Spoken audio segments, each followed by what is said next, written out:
प्रिय छात्रों, मैं doctor Manisha Sharma, department of zoology.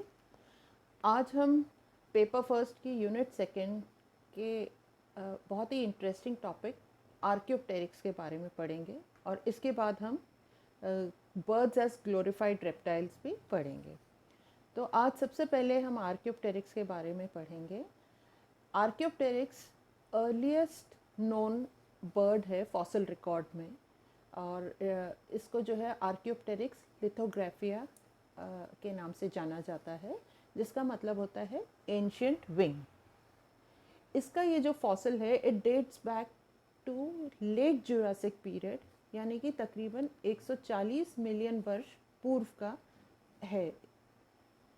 Archaeopteryx को माना जाता है कि ये एक टेरेस्ट्रियल बर्ड थी। इसके अंदर स्टर्नम उपस्थित ज़रूर थी, लेकिन इट वॉज विदाउट कील। जो जॉज थे उसके अंदर टीथ प्रेजेंट थे, और विंग्स जो है प्रिमिटिव टाइप के थे, जिसके अंदर बहुत कम क्षमता थी उड़ान भरने की, लेकिन क्षमता ज़रूर थी। और कहा जाता है कि लगभग एक क्रो के साइज़ का, यानी कौवे के साइज़ का था, with a long tapering tail. इसे आर्क्योप्टेरिक्स को एक संयोजक कड़ी या कनेक्टिंग लिंक माना जाता है रेप्टाइल्स और बर्ड्स के बीच में। तो रेप्टाइल्स और एव्स के बीच की यदि आपसे पूछा जाए कि संयोजक कड़ी किसे माना जाता है, तो आप कहेंगे आर्क्योप्टेरिक्स। अब ये जो चित्र है इसमें आप देख सकते हैं कि जैसे कि मैंने कहा आपसे कि इसकी जो चोंच थी इसके अंदर टीथ थे। सो बीक विथ थिकोडॉन टीथ, नॉस्ट्रल्स उपस्थित हैं, आइज़ हैं, हेड है, फिर एक नेक भी है, और नेक के बाद आप देख सकते हैं कि विंग्स लाइक स्ट्रक्चर हैं, और इनके अंदर जो है फ्री क्लॉड फिंगर्स लेबल देख सकते हैं आप, they are free clawed fingers उपस्थित थे। पूरे शरीर के ऊपर शल्क उपस्थित थे, यानी बॉडी स्केल्स वे प्रेजेंट। और नीचे की तरफ यदि आप देखेंगे तो इसके अंदर जो है ये tail like elongated lizard like tail भी उपस्थित थी इसके अंदर। जो हाइंड लिम्स हैं उसके अंदर आप देख सकते हैं कि क्लॉड टोज थे with a helix that was present, और साथ ही फोर हाइंड लिम्स के अंदर टार्सोमेटाटार्सस और ऊपर से इसके अंदर स्केल्स भी प्रेजेंट थे। तो कुल मिला के ये है कि एक बर्ड लाइक अपीयरेंस ज़रूर है, लेकिन इसके साथ ही साथ इसके अंदर एक लंबी टेल भी उपस्थित है। तो देखते हैं कि कौन से रेप्टिलियल कैरेक्टर्स हैं इसके अंदर और किस प्रकार से ये एव से भी रिजेंबल करता है। तो यदि हम रेप्टिलियन कैरेक्टर्स की बात करें तो पूरे शरीर पे, यानी बॉडी और लिम्स के ऊपर स्केल्स उपस्थित थे, शल्क उपस्थित थे, लेकिन इसकी जो बोन्स हैं वो न्यूमैटिक नहीं थी। जो जॉज हैं वो बहुत स्ट्रॉन्ग थे, और इसके अंदर पेग लाइक टीथ उपस्थित थे, जैसे कि आपने पूर्व में चित्र में भी देखा है ना, कि ये जो बीक है इसके अंदर टीथ उपस्थित हैं। फिर एक long tapering lizard like tail composed of लगभग, इसके अंदर ये जो टेल थी इसमें लगभग 20 फ्री कॉर्डल वर्टिब्रा उपस्थित थे, और परंतु इसमें पाइगोस्टाइल अनुपस्थित था।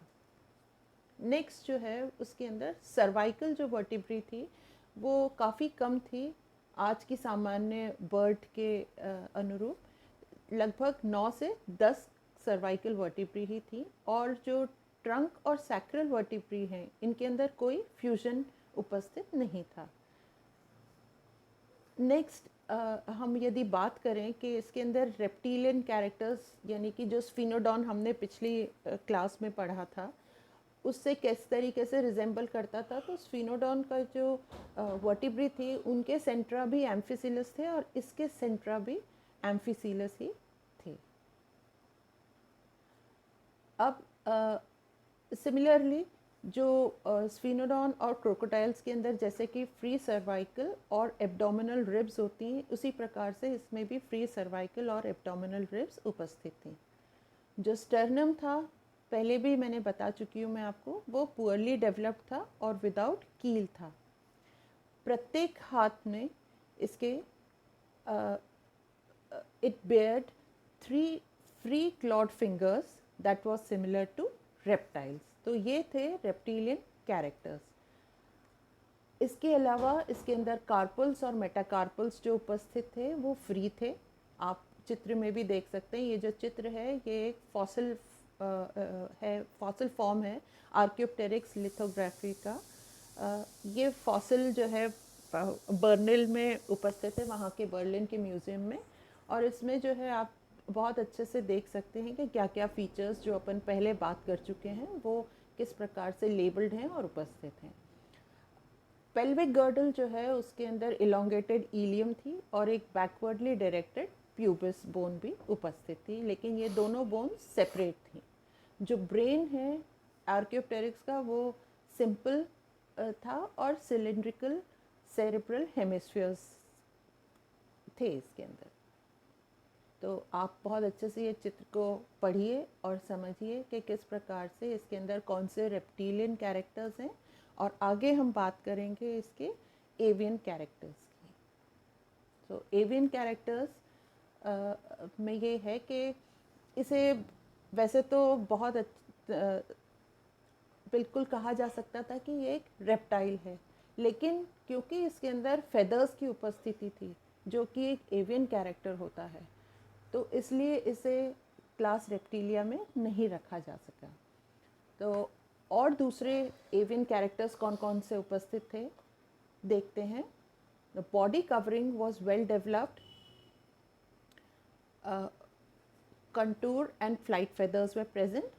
जो 4 लिम्स थे वो मॉडिफाइड थे विंग्स में, जिससे कि ये फ्लाइट के लिए ये हेल्पफुल थे। And they bed remiges and 3 digits each।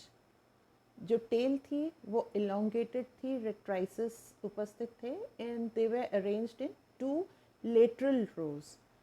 जो स्कल है वो proportionately large थी, monocondylic थी जैसे कि एव्स में होती है, with a large rounded brain case and large orbits।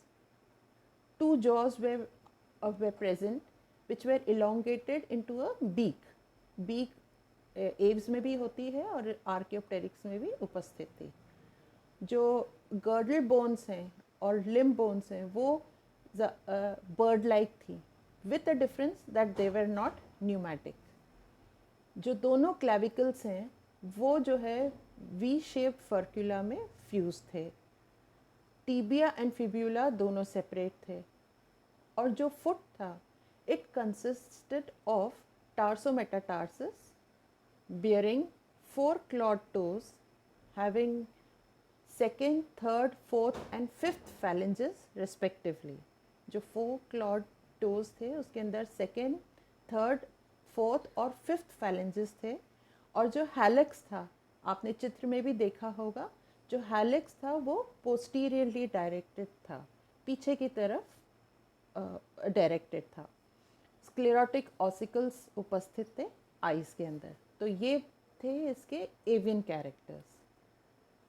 चित्र में आप देख सकते हैं एक रेस्टोरेशन है जिसमें कि इसे आर्बोरियल ग्लाइडर के रूप में जो है यहाँ बताया जा रहा है। और जो दूसरा बी वाला चित्र है उसके अंदर इसे एक करसोल यानी कि दौड़ता हुआ, ज़मीन पे दौड़ता हुआ एक प्रीडेटर सामने आप देख सकते हैं, एक बटरफ्लाई है जिसको कि ये पकड़ने की कोशिश कर रहा है। तो दोनों ही तरीके से कि ये उड़ भी सकता था एवं धरती पर भी चल सकता था। तो इसलिए आप कह सकते हैं कि आर्कियोप्टेरिक्स के अंदर दोनों ही कैरेक्टर्स उपस्थित थे, reptilian as well as avian characters.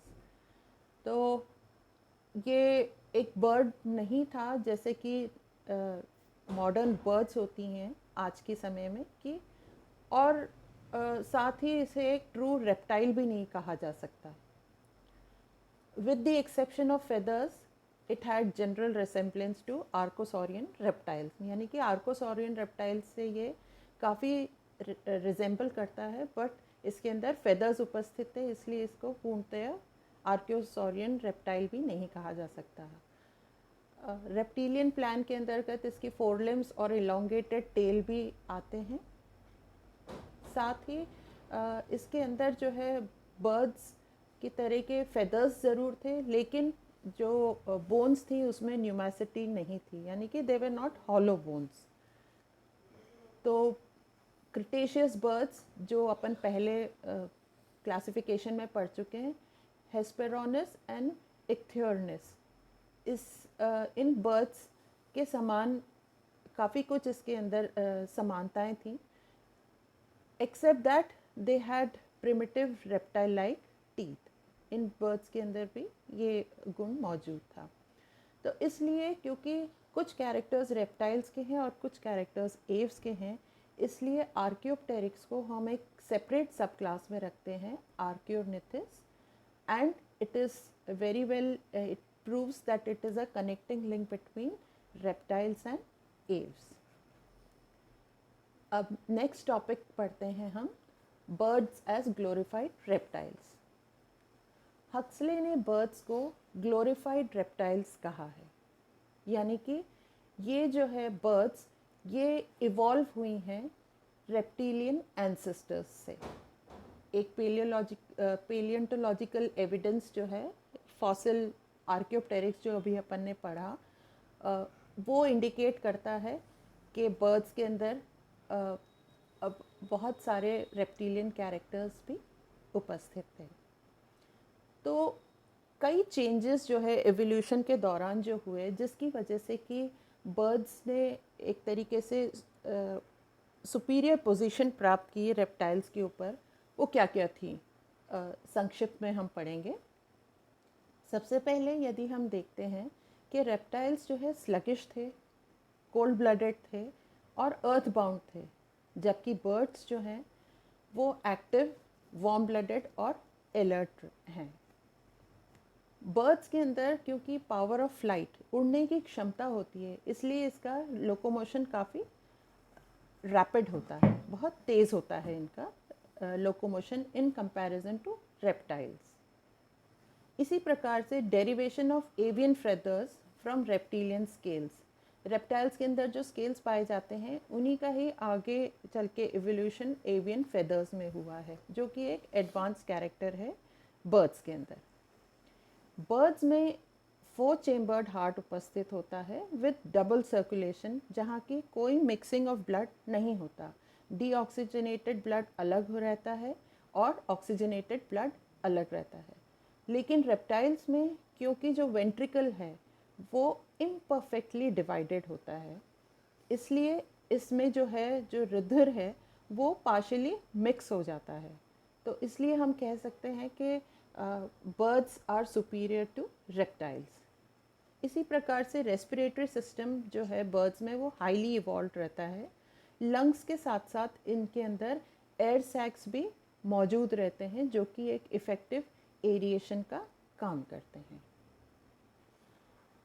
इनके अंदर बर्ड्स में जो है आप बहुत भली भांति जानते हैं कि हम कई चिड़ियाओं को तो उनकी आवाज़ से पहचानते हैं। So they have got varied features of songs and calls, जबकि रेप्टाइल्स में इस तरीके की कोई चीज़ नहीं होती। बर्ड्स के अंदर मेटानेफ्रिक किडनीज़ होती हैं और इसमें 2 स्पेशलाइजेशंस जो होते हैं वो रेप्टाइल्स में नहीं मिलते। यूरेनिफरस ट्यूब्यूल्स काफ़ी लंबी होती हैं और presence of loop of Henle, ये बर्ड्स के मेटानेफ्रिक किडनीज़ की 2 स्पेशलाइजेशंस हैं जो कि रेप्टाइल्स में नहीं मिलती। जो ब्रेन है वो प्रोपोर्शनेटली लार्ज होता है बर्ड्स में और बहुत बेटर डेवलप्ड सेरेब्रम और सेरेबेलम होता है इनके अंदर। जो सेंसेस ऑफ साइट और हियरिंग है वो बेटर डेवलप्ड होती हैं इन कंपैरिजन टू रेप्टाइल्स। जो इलेबरेट नेस्ट बिल्डिंग बिहेवियर पाया जाता है, आपने देखा होगा, बहुत एक कॉमन एग्जांपल है बया का घोंसला। कितने अच्छी तरीके से बया अपना घोंसला बनाती है। इसी प्रकार से दूसरी चिड़ियाएँ भी अपना घोंसला बहुत अच्छे से बनाती हैं। बड़े इलेबरेट बिहेवियर होता है इनका नेस्ट बिल्डिंग का, और साथ ही अपने जो अंडे हैं उनकी पूरी तरीके से सुरक्षा करती हैं ब्रीडिंग पीरियड के दौरान, और दे इंश्योर कि जो है जो अंडे हैं वो हैच करें, and this ensures better survival. तो और साथ ही इसके अंदर आप देखते हैं कि जो चिड़ियाँ हैं वो अपने अंडे बहुत अच्छे से सेती हैं, जो चूज़े होते हैं उनको बाकायदा फीड करती हैं, प्रॉपरली उनका ध्यान रखती हैं, प्रेडेटर्स से भी जो है उनको सुरक्षित रखती हैं, और जब तक कि वो पूरी तरीके से डेवलप नहीं हो जाते तब तक उनको पूर्ण संरक्षण देती हैं। तो इस तरीके से हम कह सकते हैं कि it has got a well developed parental care system हम बर्ड्स में देख सकते हैं in comparison to reptiles. Monogamous होती हैं, सिलेक्टेड मीटिंग होती है, कोर्टशिप बिहेवियर होता है इनमें, सिंगिंग और मीटिंग कॉल्स होते हैं ड्यूरिंग ब्रीडिंग सीजन, और इन सब के लिए कई बार ये पीरियोडिक माइग्रेशंस भी करती हैं। तो हम कह सकते हैं कि बर्ड्स जो है ग्लोरीफाइड रेप्टाइल्स हैं। Many characters they have similar to reptiles, but definitely they are superior to reptiles, so they can be called glorified reptiles. Thank you.